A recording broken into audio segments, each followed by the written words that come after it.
Hey guys and gals, it's your buddy Drew from Living History's Mysteries and Ferocious Feline Productions. You know, looking back in history, especially that era right in between the Civil War and the beginning of the Wild West, things get a little cluttered, get a little fumbled. I mean, we hear these stories of these amazing outlaws, these bigger-than-life men, these incredible gangs that could pull off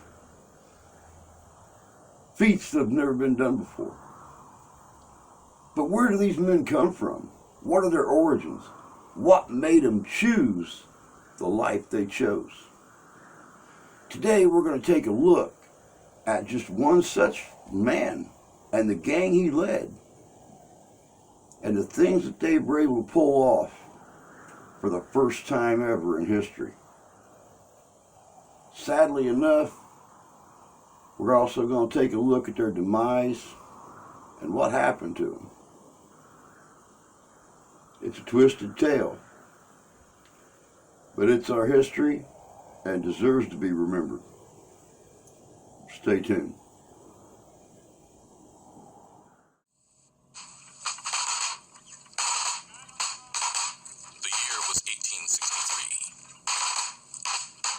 American Civil War had been raging for 2 years. No event more than the Civil War would create the cast of characters that would become the icons of the Wild West.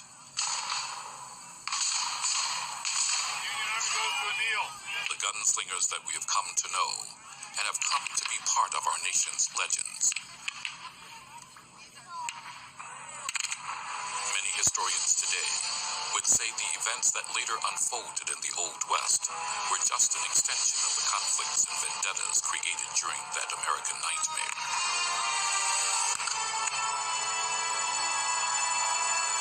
In the North in 1863, the granddaddy of all gunslingers, Wild Bill Hickok, was a spy and scout for the Union Army.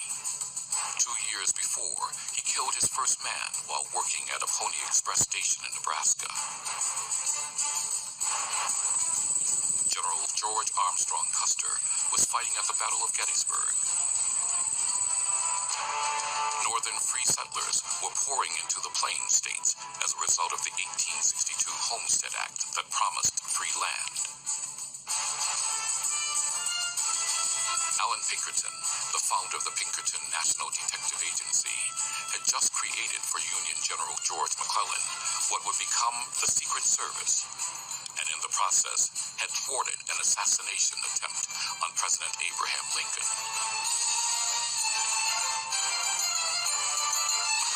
In the South in 1863, Clay Allison, one of the deadliest gunslingers the West would ever see, was part of the 9th Tennessee Cavalry. Populations of Texas Longhorns left behind by the departure of the Mexican ranchers during the Mexican-American War were expanding and roaming free.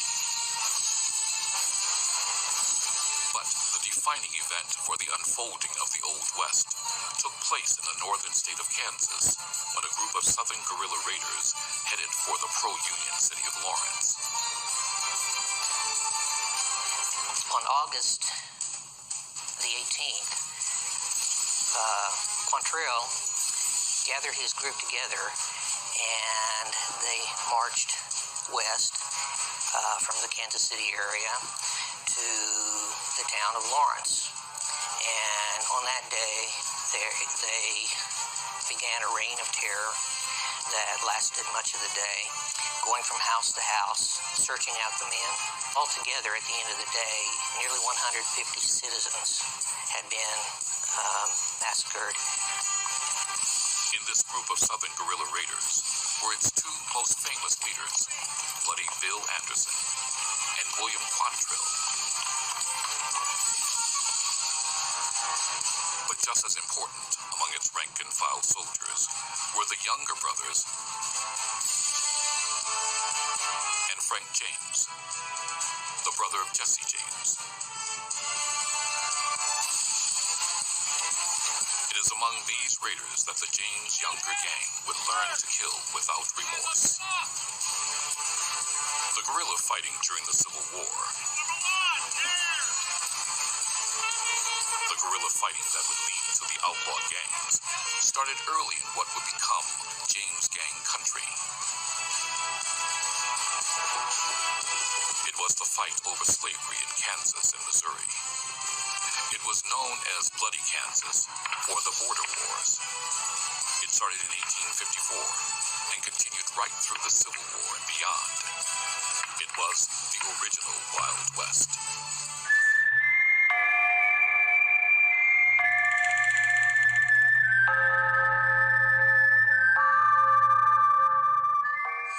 Jesse James is unique in the annals of the Old West. He was an outlaw's outlaw. He was a cold-blooded killer who at the same time was lionized by Southerners and America's Eastern press as a Robin Hood-type hero. He stole more money than any other outlaw. His outlaw career lasted longer, 15 years, than any of the Wild West's killers. No other icon of the Wild West extended the Southern cause and revenge against the victorious North better than Jesse did. The cabin that you see behind us is where Jesse, of course, would have been born, and that, at the time, would have had a square-shaped addition on the east side that was about a story and a half that was used for the kids' bedrooms, and so they really did have a nice place here on 200 acres. Born here in 1847, Jesse was preceded by his older brother Frank by 4 years. From there, the James family grew. Early on, the family members would have consisted, of course, of the parents, Robert and Zerelda, and then Frank came along, and another boy was born but died early. Then Jesse was born, and next was Susan. Those were the James children. Then after the father went to California to start a church for the gold miners and did not return because he died of cholera, Zerelda married another man, Benjamin Sims. That did not work out. He and the boys just didn't get along. And then she married Dr. Reuben Samuel, and they had 4 more children together. So there was John T., Fanny, Sally, and Archie. When the Civil War started, President Abraham Lincoln quickly moved to occupy Missouri with Union troops. As a result, young Frank left the James farmstead to join the Confederate Army. The remaining James family is almost immediately targeted by the Union occupation forces because of their Southern sympathies. Soon, trouble comes to this quiet farm.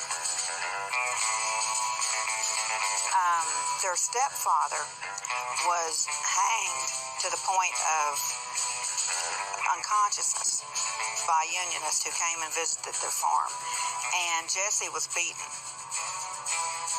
Jesse's stepfather is now brain dead, and his mother and sister have been taken off to jail. Jesse essentially becomes the head of the household. This experience, and his time served with Bloody Bill Anderson's reign of terror, pretty much makes it impossible for Jesse to be anything other than an outlaw. Jesse entirely comes of age in a war-torn society. The Kansas-Missouri border from 1854 to 61 is just about the most dangerous place on earth. No allegiance is safe. If you say you're a Union sympathizer, you're cooked. If you say you're a Southern sympathizer, that was the wrong thing. You could lose your life, you could lose your property, you could lose your family. It was not a safe place to be. Jesse is shaped entirely by that atmosphere. And then, of course, his family is drawn in personally. So Jesse never has the chance, I don't believe, to become anything other than a guerrilla. Frank has the opportunity to reach a little maturity before those things start happening. And so I think Frank has a little something to fall back on. Frank can become a little more civilized than Jesse. I don't think Jesse can. I think He is so shaped by this that Jesse can never be a normal person. The other tried and true members of the James gang are the younger brothers. They too are shaped by the Civil War. The younger brothers, Cole, Jim, and Bob, come from a well-to-do Missouri family. At first, they were Union sympathizers. Cole, Jim, Bob, their dad, had a federal contract to carry the mail. So he has a lot invested with the success of the federal government and is trying to stay neutral during the war. At some point, Cole is accused of being a spy. Eventually, their father is murdered by Unionists, and the Youngers simply have no way to go except to guerrilla warfare. I really think that's a family that's pushed into it that would not have gone that way otherwise. These people are pretty well off. The Jameses are pretty average, but the Youngers are pretty well off when the war starts. And their mother is displaced by Orders Number 11 after the Lawrence Raid, when the Missouri border counties are emptied. Their mother's forced off their property. I mean, they essentially began losing everything for the cause. So again, these are people with nothing to lose. Cole, the oldest of the younger brothers, hunts down his father's killer and shoots him dead. He then enlists in the Confederate Army. And like Frank James, Leader joins Quantrill's raiders, forming a bond with Frank that would last until their deaths in the 20th century. After participating in Quantrill's bloody raids, Cole meets up with a 16-year-old Belle Starr, a soon-to-be notorious outlaw in her own right. It is believed that Cole fathered a daughter with Belle. At war's end, Cole is in California, supposedly seeking recruits for the Southern cause. Unlike Cole and Frank, Jim Younger stays with Quantrill until Quantrill's death in Kentucky. After General Robert E. Lee surrenders at Appomattox, Jesse tries to follow suit, but with an entirely different result. When the war ended, Jesse James tried to surrender. He rides into town under a white flag, and he is shot in the chest by Union soldiers. And I have heard historians argue about that, but I don't know how you get past that. I don't know how you try to surrender and you're shot and you think you've got any chance of leading a normal life after that. I just don't know where you go with that fact, other than where Jesse went. Now, with the Youngers and the Jameses back in Missouri, they wondered how they will make a living as undefeated Southerners in the Union-occupied South. Well, after the Civil War, you had still deep animosity running throughout the West and strains of North and South. And a lot of these guys were trained to fight, but no one trained them how to stop fighting. And so they only knew one thing, and that was raiding. And then certainly in the case of the Youngers and the James boys, that's the one thing that they knew how to do. And of course, they had suffered under Reconstruction, and so they really wanted to strike back. And they were supported and protected by some of the biggest powers in the state of Missouri. Guerrillas were frowned on. They weren't taken back in like the former military were. So they had trouble obtaining jobs, and it just was easier to rob banks and trains than it was to go ahead and live a normal life. As guerrillas, they were trained to just go in, help themselves, and at the end of the war, they were stripped of their citizenship, and this seemed like what was left up to them. They were trained to go in, help themselves, and they just kind of continued the war. In doing so, the Jameses and the Youngers redefined what it means to be an outlaw in the Old West. They are a new kind of gunslinger. Early in 1866, Frank James and Cole Younger are planning something that had never been done before. The Jameses and the Youngers were trying to find a way to screw the system. And I think the bank was the first place.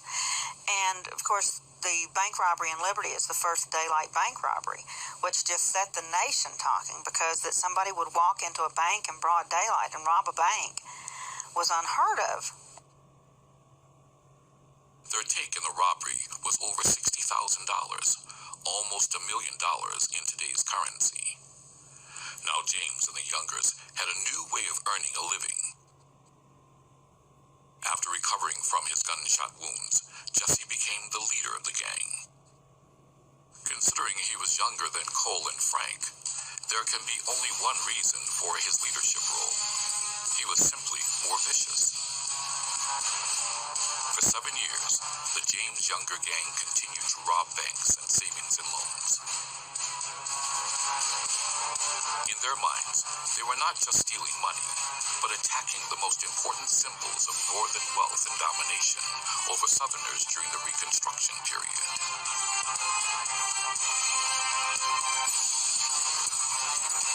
In 1869, Jesse started a relationship with John Newman Edwards, editor of the Kansas City Star newspaper. He turned Jesse into a legend, a beacon of rebel resistance against Northern Reconstruction. Everybody wants a hero. The South was actually hurting from losing the war, and Frank and Jesse were, built up into heroes by John Newman Edwards, the man who was the writer for the Times, the editor for the Kansas City Times. He was also a Confederate, had ridden with Shelby during the war, and he wrote numerous articles on these guys, on perhaps why they were doing what they were doing, that they were driven to this, that it for a long time actually was an excuse that Jesse wasn't even involved. And the letters that were written as though Jesse was writing them, but many of us believe John Newman Edwards actually wrote them. Jesse James knew he was famous. He sent letters to the editor. I think he rather enjoyed the attention. But then as the law got closer to him, he realized that also had some disadvantages. 7 years after perpetrating the first broad daylight bank robbery in American history, the gang went after an even more spectacular target. Another majestic symbol of Northern power and wealth. They robbed a train. The first one at Adair, Iowa, they derailed the train, pulled a rail out so the locomotive overturned and the engineer was killed. They didn't let the fact get in their way. All in all, the James Younger gang were reportedly responsible for as many as 25 robberies in 8 states from 1866 to 1881. Here's a map of their heists.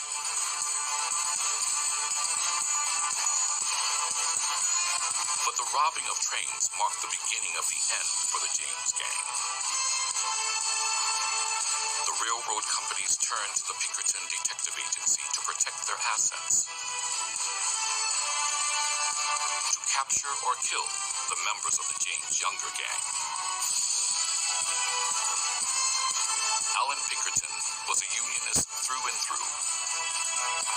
If Jesse was exacting a vendetta against Northern oppression and Civil War injustices, Pinkerton now made it a personal vendetta against the James brothers.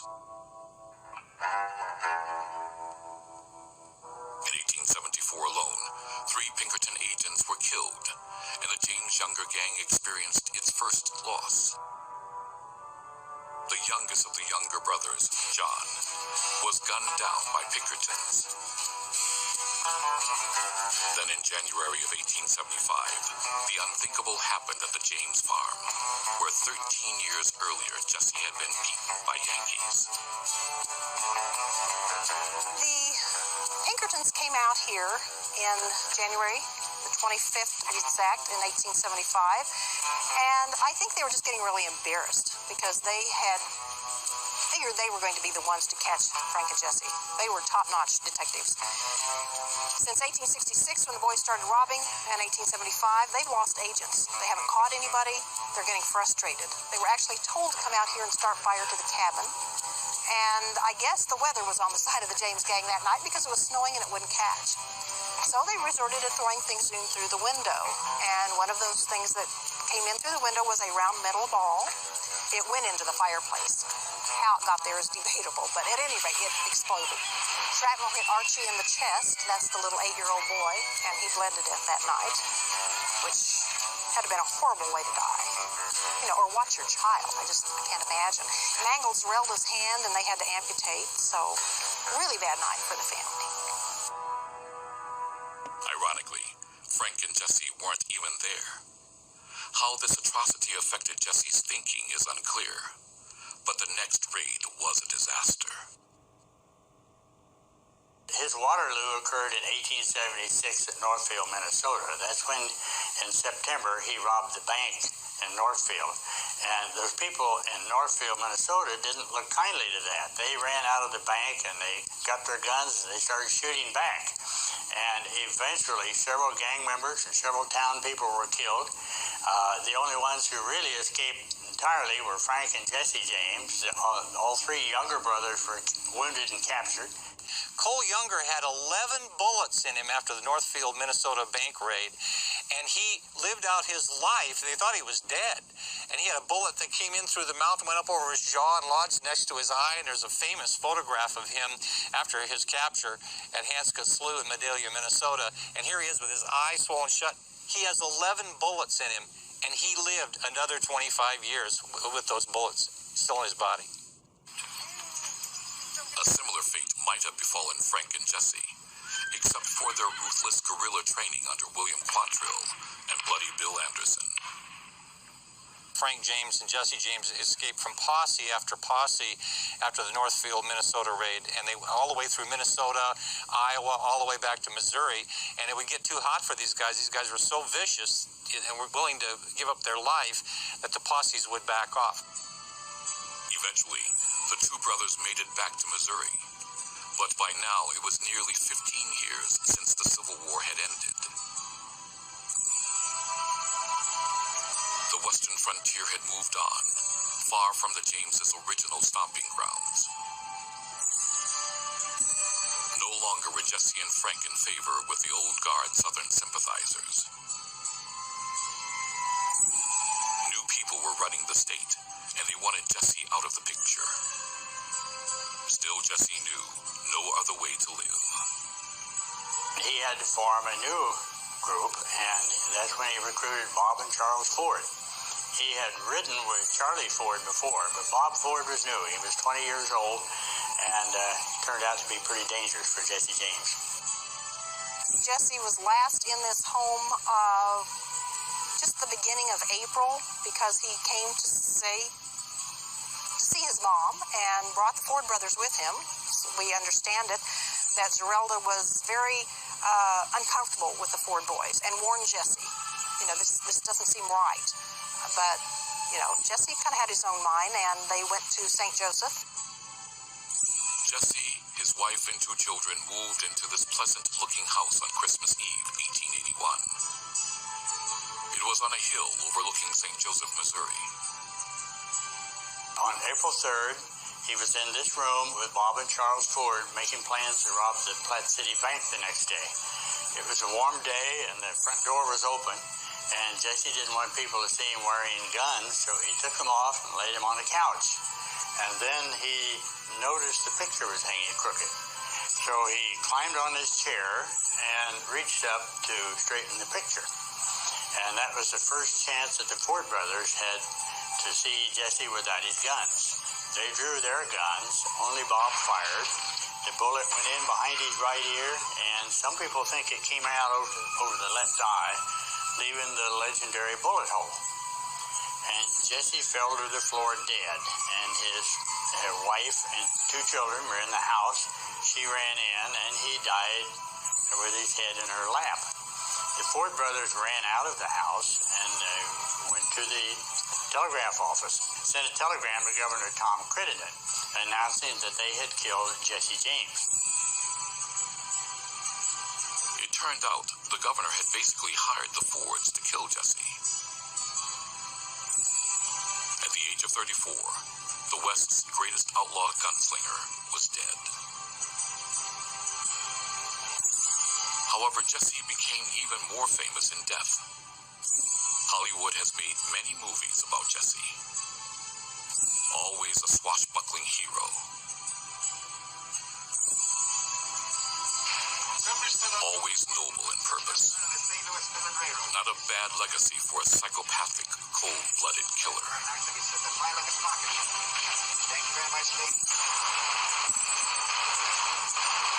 Even before that fateful raid in Northfield, Minnesota, the Wild West had passed the James Younger gang by.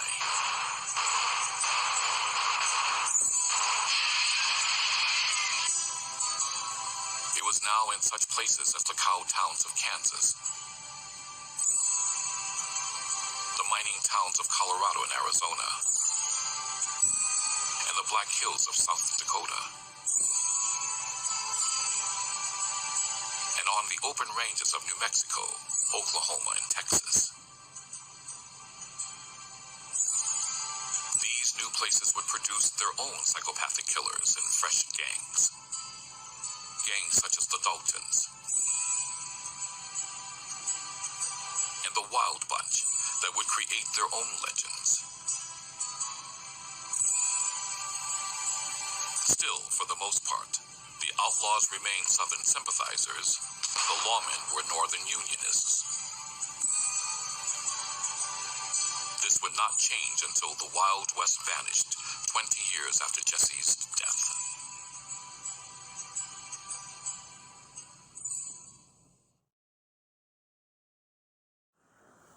Welcome back. You know, it's like I said in the beginning, looking back into history, between that area, 1865 to 1875, things get a little jumbled, they get a little messed up.